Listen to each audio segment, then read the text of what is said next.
our big focus. In a diplomatic breakthrough, 5 of the Indian sailors on board an Israeli-linked vessel seized by Tehran have been released and have departed from Iran. This is what the Indian embassy in Iran has confirmed. In fact, the Indian embassy, while sharing details of their release, they thanked the Iranian authorities for their close coordination with the embassy as well as the Indian consulate. It may be recalled that on the 12th of April, MSC Aries was seized by Iranian authorities, and amongst the crew on board, 17 of the 25 sailors were from India. My colleague Mohammad Ghazali has been tracking the latest updates for us. He joins us live at the moment. Ghazali, 5 more Indian sailors have been released and are heading home, but 11 Indian sailors remain in Iran. Oh, yes, and it's a major diplomatic breakthrough of Indian officials who were in touch with the Iranian authorities. And even yesterday, the MEA spokesperson had said that perhaps there are some contractual obligations of the company with their sailors who are stuck there in Iran. And as everyone gets it cleared, then only the Iranian authorities will be able to release them, or these people will be managed to go back home. And besides 16 Indian sailors, there were sailors from the crew members from other nationalities who were also there on the same vessel. There were Estonians, there were Russians, there were Pakistanis. And finally, 5 more Indian sailors have been, or the crew members of this vessel have been released from there, from Iran. And this certainly shows the kind of relationship Indian authorities enjoy with their Iranian counterpart. And furthermore, the rest of the 11 crew members from India who are still there, the authorities are claiming that perhaps in the coming days they will also be able to get back home safely. As always, Ghazali, thank you so much for joining us with the latest update. In other crucial news, Australia has made it tougher for international students to get visas. It has increased the amount of money a student must have as savings in order to actually enter Australia. The required amount will now be 75% of the national minimum wage. Effective today, as in 10th of May, students will have to show they have at least 16,29,964 rupees to qualify for a visa. That's nearly 16,30,000 rupees. The government is tightening visa rules after reports of lots of people moving to Australia since the COVID-19 restrictions were actually lifted back in 2022. But this has caused problems like a shortage of rental homes.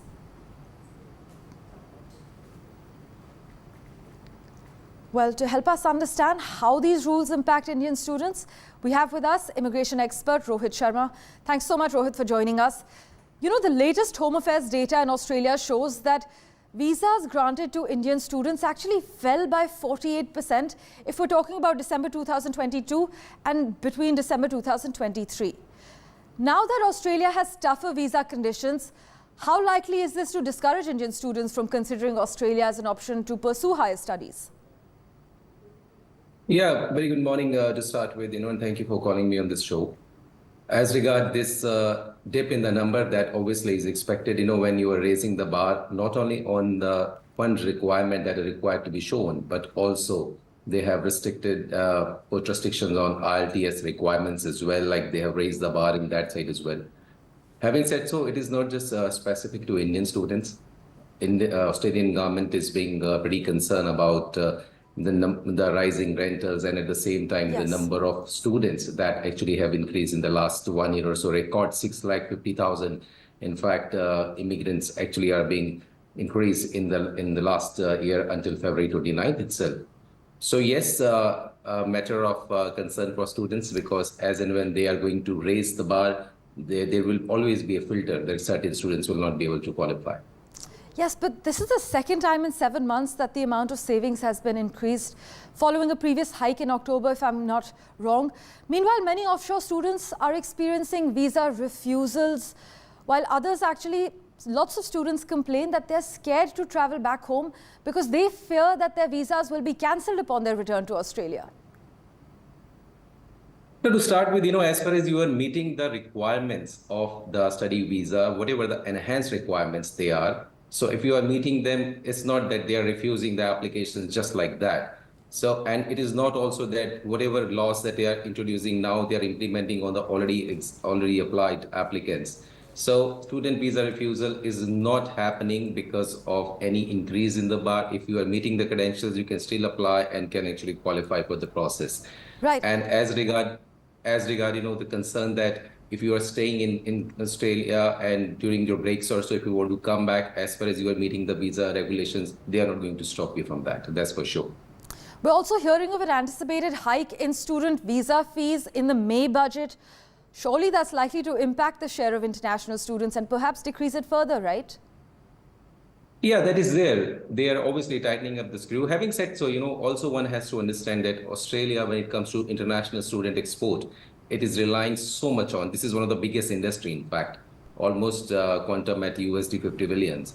So it's not that Australia is shutting the door on students internationally. It is just that they are tightening up a bit to ensure that that they are able to uphold the integrity of their education sector as well. Because all said and done, there are many students also who actually take this option of study to land in those countries, go for temporary jobs there, and eventually make it their home rather than having an objective to study. So the students who actually want to study in Australia, they shouldn't be, fearing about it. They should simply go by as per the regulatory requirements are there and can actually apply and go by. Yes, you pay more if you are actually wanting to study in Australia. That entire idea is to also ensure the student is not falling into financial distress once they're in Australia. There are so many ways they want the students not to be exploited as well. They are also looking at the quality, and more important, this I'm saying, they're looking at the genuine intent of a student to go study and live in Australia. They're not shutting the door at all. In fact, the Home Affairs Minister there has said that the government recognizes that change is hard, but migration is too high, and their focus is actually to bring it to sustainable levels. Thank you so much, Rohit, for joining us on the World 24/7. Pleasure is mine. Thank you. Meanwhile, Indian students in the United States are struggling to land jobs and even internships this summer amid a slowdown in job growth in the world's largest economy. Many students, including those from elite Ivy League universities, have failed to get an internship offer so far, which is considered crucial to gain on-job experience before stepping into the highly competitive job market. But why is it that after investing so much time and money, Indian students find it difficult to find employment in the US, in the UK, while they're abroad? Well, as experts point out, a major reason is that the global economic slowdown has severely hit entry-level job opportunities. What has made matters worse, many of them claim, is that an unwritten mandate of sorts from the government, at least as far as the US is concerned, ahead of the presidential election to several companies, the main message is to hire locals first. Also, high inflation, escalating cost of living, local unemployment, and sponsorship problems have further added to the woes of Indian students graduating in the US this year. Modern day jobs, by the way, modern day job hunters especially, they take 5 months on an average to land a position in the US. This is what a new research by the recruitment agency Randstad US claims. But why is this? Well, to help us understand the ground reality, we have with us Soundarya Balasubramani, author and the founder of The Curious Maverick. Thank you so much, Soundarya, for joining us live from San Francisco. What do you think are some causes for Indian international students struggling to land internships and jobs abroad, especially in the US? We are well aware that one big issue with the US-based positions specifically is the H-1B visa that companies need to sponsor. I think because the job market has been bad for the last 2 years, it's been a struggle not just for Indian students, but for any student, really. But for any international student, the struggle multiplies and exemplifies because you now have to be sponsored by the employer. And being sponsored means that the employer has to be willing to go a few extra steps to hire you in terms of putting your name in the H-1B lottery, which costs them several $1,000s, or to sponsor your OPT or STEM OPT. So I feel like that's what's causing this extra hurdle that students have to pass through. And I don't think that's specific to Indian students, but any international student has to go through the same problem. Students studying abroad, international students, even in top US colleges, NYU Stern, UC Berkeley, University of Pennsylvania, they are struggling. But do you think the global economic slowdown, the crisis within the job market has affected job opportunities for international students? Yes, I have probably spoken to dozens of, 30, 40 students in the last year or so. And it's unanimously the same message that I've heard is that the job market has been pretty bad for them. And very few of them have been able to find an internship or a job. And many of them had an internship which got revoked later on, or a job that got rescinded later on. And so I definitely think it's had an impact. I am hearing lately that the things are starting to get better and that more jobs are opening up. At least from 3 different friends, I heard this. But yeah, overall, it has been pretty impactful for everyone. But we're hearing that even students in science, tech, engineering and math, STEM fields who were previously in high demand are also facing challenges. But just picking up on what you said, you mentioned there's a positive change towards people having more access to job opportunities. Why do you think this is the case? Well, I think the reason there was, first of all, a layoff is because during the pandemic, a lot of tech companies overhired people because they needed people immediately, perhaps, or because they were making a lot more money. And so after the pandemic ended, when they realized that there wasn't as much money coming in anymore, they had to lay off people. And I definitely think there is a cycle that's happening here, in terms of 2-3 years of a boom, and then there's 2 years of a bust, and then there's once again, things are picking up right now. And so that could be just it, but I don't know more than that. Right. But Soundara, the desire to pursue higher education overseas, it seems to have resonated with Indian students for a while now. But are you seeing students heading back home to India, or do you think they're still trying to make it abroad? I definitely think that students are returning back to their home country, and that is just because there's no other choice, really. So there's a few immigration options that a student can pursue when, let's say, they graduate, they get 90 days of unemployment. They can volunteer on their OPT potentially to stop that unemployment clock. But eventually, when they have to get a STEM OPT or an H-1B, they do need a verified letter from a paying employer. And so if they're unable to get that and they cross their unemployment days, there's only a few options for them. For example, they could go back to school and do another degree. Some students pursue something called a day one CPT, which, that's something that I personally wouldn't recommend just because it can be very risky for students. And besides that, there's not really many options they can pursue. So they have to return back to their home country at that point. And I've met people at least 3 people who are ready to go back to their home country in the last few weeks. Well, thank you so much, Soundara Balasubramani, for joining us on The World 24/7 with your insight. In other crucial news, Benjamin Netanyahu has said Israel can stand alone after the US warned it could halt arms shipments if the Israeli Prime Minister ordered a full-scale invasion of Rafah in Gaza. Israeli warplanes struck Gaza's Rafah after the US warning, and Israel has already defied international objections by sending in tanks and conducting what it called targeted raids in the east of Rafah. The city, it says, is home to Hamas's last remaining battalions. The United States warning came after Biden's administration actually paused delivery last week of 1,800 907-kilo bombs and 1,700 500-pound bombs as Israel appeared ready to attack Rafah. היום אנחנו הרבה יותר חזקים. אנחנו יותר חזקים, אנחנו נחושים, אנחנו מאוחדים כדי להביס את אויבינו, את מבקשי נפשנו. אם נצטרך לעמוד לבד, נעמוד לבד. אמרתי כבר שאם צריך נילחם בציפורניים, אבל יש לנו הרבה יותר מאשר ציפורניים. ובאותן תעצומות נפש, בעזרת השם, יחד ננצח. Let's turn our attention now to the United Kingdom. Well, people in England are having to play pharmacy bingo, going from shop to shop to actually find stocks as medicine shortages are worsening. Drug shortages in England are now at such critical levels that patients are at risk of immediate harm and even death. This is what pharmacists are warning. Hundreds of different drugs have become hard or impossible to obtain, according to Community Pharmacy England, which published a latest report.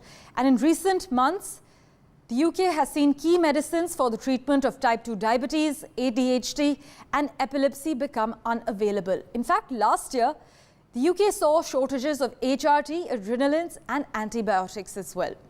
Now, Community Pharmacy England, which represents England's 10,500 community pharmacies, revealed in its latest report that 79% of pharmacy staff said that medicine shortages were actually putting patient health at risk, while 99% of pharmacy workers found a drug was unavailable at least weekly, and 72% encountered that entire issue several times in a single day.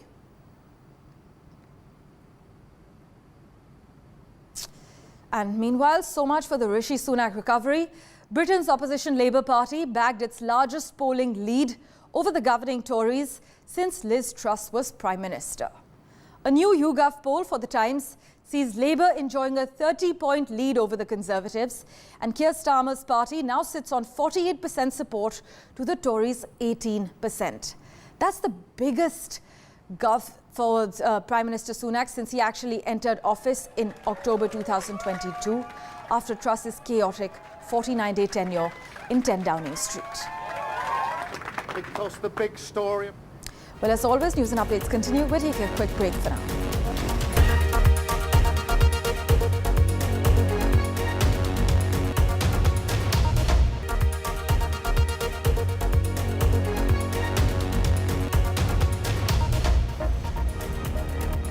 Welcome back. A quick update from the US for you.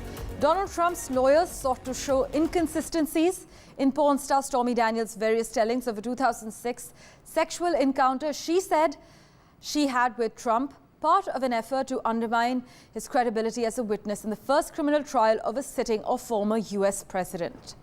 Now, Stormy Daniels' unflattering account of a sexual encounter with Trump in a hotel suite while he was married to his wife Melania riveted jurors and reminded US voters of some of the more lurid aspects of his 2017 to 2021 presidency as he campaigns to win back the White House this year.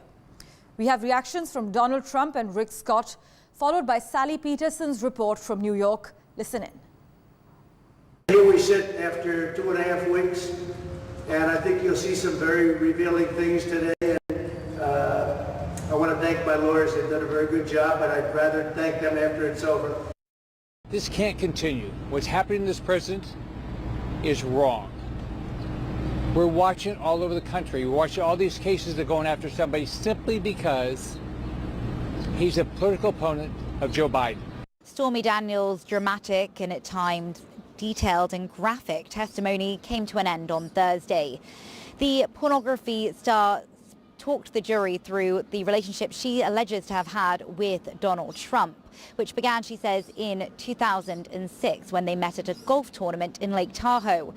She claims to have been invited back to his hotel suite and after speaking to her publicist decided to go after she was told it would be a great story either way. She arrived at his suite to find him dressed in his silk or satin pajamas. She says they discussed her career, the pornography industry, and even discussed going into business together. Daniels claims she went into the bathroom and when she came out, Trump was lying on his bed wearing only his underwear.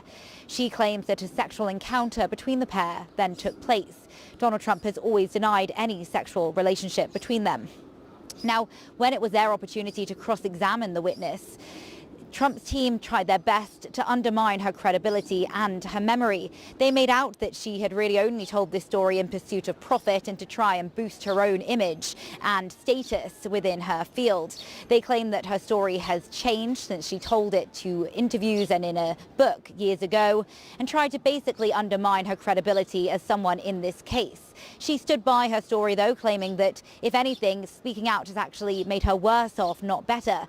Daniels claims she's had to move homes because of threats to her safety. She said she's been threatened on social media, and she said she's had to hire security in order to keep herself and her family safe.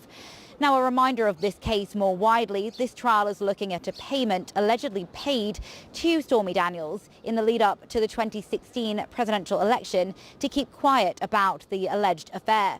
That payment of $130,000 was made by Trump's lawyer and fixer at the time, Michael Cohen.